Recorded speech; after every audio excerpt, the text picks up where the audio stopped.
আচ্ছা পূজা, তুমি যে আমাকে এত অপমান করো, আমি তো তোমার স্বামী, তাহলে তোমার লজ্জা লাগে না? না লাগে না, কারণ ছোট লোককে আমার অপমান করতে কোনো লজ্জা লাগে না।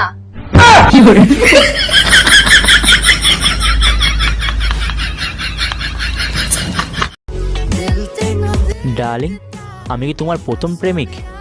হ্যাঁ রে বাবা হ্যাঁ। কেন যে সব ছেলেগুলো আমাকে এই একটাই প্রশ্ন করে। শীত আসলেই ঝামেলা, দেখো আমার শরীরে সব চামড়া উঠে যাচ্ছে। আরে এইটা কোনো ব্যাপার না, শীত আসলেই মেয়েদের চামড়া উঠে যায়। বলো কি, শুধু মেয়েদের চামড়ায় ওঠে, ছেলেদের ওঠে না? ছেলেদের চামড়া হয়েছে গন্ডারের মতো, আর মেয়েদের চামড়া হয়েছে বিষাক্ত সাপের মতো, খোলস পাল্টায়।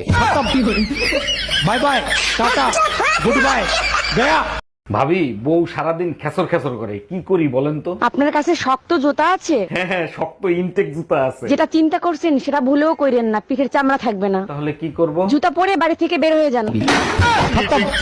Bye bye, tata. আমার মহারানীর রান্না বান্না কি হলো? একটু অপেক্ষা করো, এই তো প্রায় শেষ। তোমার রেশমি কালো চুলগুলো মাঝে মধ্যে একটু সামলায় রেখো। আজ মহারাজা এত রোমান্টিক কাহিনী কি? এরপরে যদি তরকারিতে চুল পাই, কান কোন গরম করে ফেলাবো।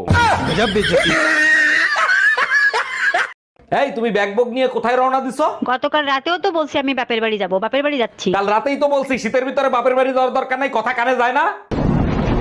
যেতে দিবি না? তুই আমাকে যেতে দিবি না?